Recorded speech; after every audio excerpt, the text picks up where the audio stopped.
Assalamualaikum dan selamat sejahtera.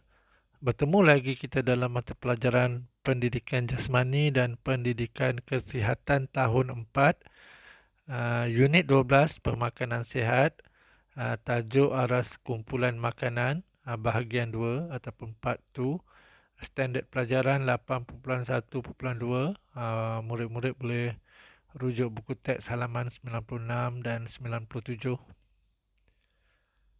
Okey, ini halaman muka surat halaman 96 dan 97. Pada minggu lepas, pada minggu yang lalu, pada pelajaran yang lalu, murid-murid telah belajar tentang aras makanan mengikut piramid makanan Malaysia.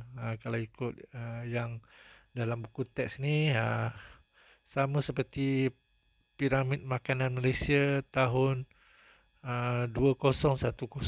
Kalau murid-murid rujuk yang piramid makanan, Kementerian Kesihatan ada mengeluarkan piramid makanan yang terbaru yang pada tahun 2020. Jadi yang buku teks ni masih lagi menggunakan piramid makanan 2010. Jadi kita belajar pun kita guna apa yang terpapar dalam buku teks. Pada minggu lepas, pada pelajaran lepas, murid-murid kita telah belajar tentang aras makanan mengikut piramid tersebut. Jadi murid-murid dah tahu aras satu apa, makanan yang mengandungi karbohidrat, kemudian aras 2 vitamin dan mineral, aras 3 protein, aras 4 lemak, minyak, gula dan garam. Lagi tinggi piramid, lagi tinggi aras makanan, lagi sedikit perlu kita ambil. Jadi pada minggu ini kita sambung lagi, tapi tentang kepentingan memilih dan mengambil pelbagai jenis makanan daripada piramid makanan. Kenapa kita perlu ambil makanan mengikut saranan yang dipaparkan dalam piramid makanan Malaysia? Tentu ada sebab dia. Jadi hari ini kita akan belajar kepentingan kita memilih dan mengambil makanan seimbang tersebut. Okay, yang pertama, tubuh mendapat semua vitamin dan zat galian yang mencukupi. Banyak zat dan juga vitamin dalam makanan yang kita ambil kan. Jadi kalau kita ambil seimbang dan cukup, kita dah tak perlu ambil ubat-ubatan vitamin, makanan tambahan lain. Kita kita makan ataupun kita pilih makanan yang disyorkan oleh piramid makanan sudah mencukupi untuk mendapatkan vitamin dan juga zat-zat yang diperlukan. Okey, seterusnya perkembangan mental dan fizikal yang sihat. Kalau kita mengamalkan pemakanan seimbang mengikut piramid makanan Malaysia, perkembangan kesihatan mental kita, kemudian fizikal kita berkembang mengikut normal, mengikut normal biasa kan. Tak adalah terbantut ataupun mengalami masalah mental dan sebagainya. Okay, yang seterusnya, boleh mengawal berat badan agar tidak berlebihan atau berkurangan. Kalau kita tak ikut diet piramid makanan Malaysia tu, ada dua kemungkinan boleh berlaku. Okay, yang pertama obesiti. Kebanyakannya obesiti lah kan. Makan berlebihan, makan kita tak mengikut sukatan yang disyorkan. Contohnya aras 4 kita ambil dalam kuantiti yang banyak. Aras 3 pun sama kan, kita ambil dalam kuantiti yang banyak.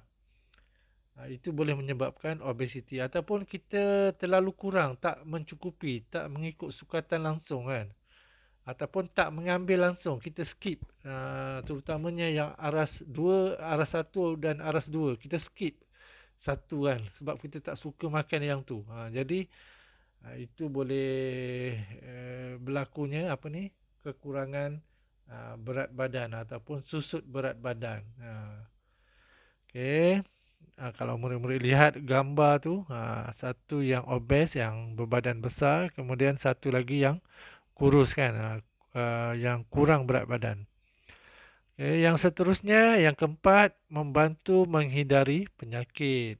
Bila kita makan mengikut diet yang disyorkan oleh Piramid Makanan Malaysia, kita dapat menghindari penyakit kan. Sebab kita tak makan terlalu banyak. Tak makan tak terlalu apa ni, kita makan tak terlalu banyak. Contohnya karbohidrat kan, walaupun di bawah aras satu. Jadi dia ada sukatan dia, ada sukatannya. Kemudian apa ni, uh, kita dapat mengelakkan, menghindari penyakit seperti apa ya? Seperti penyakit jantung,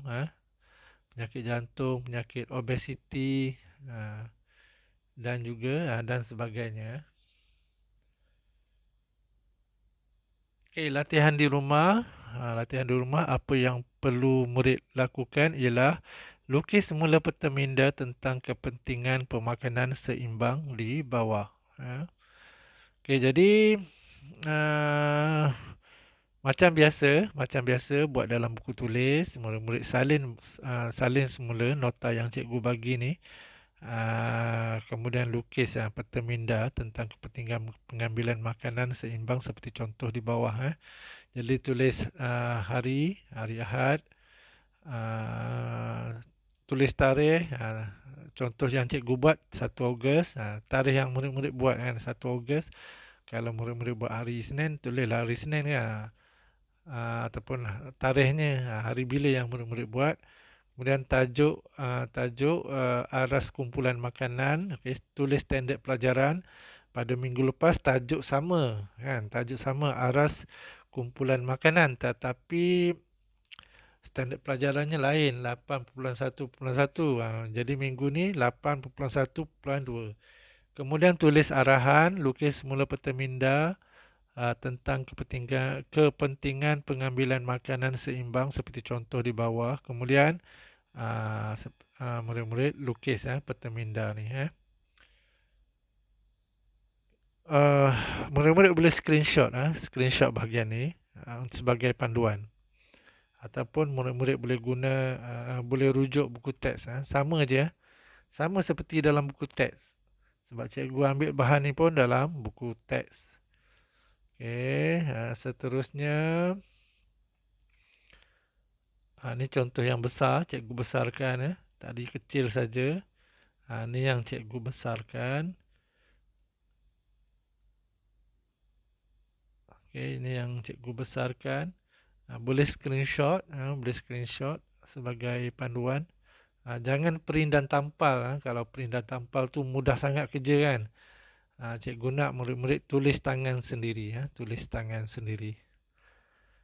Okey, itu sahaja pelajaran kita pada minggu ini. Okey, cikgu ucapkan sekian, terima kasih.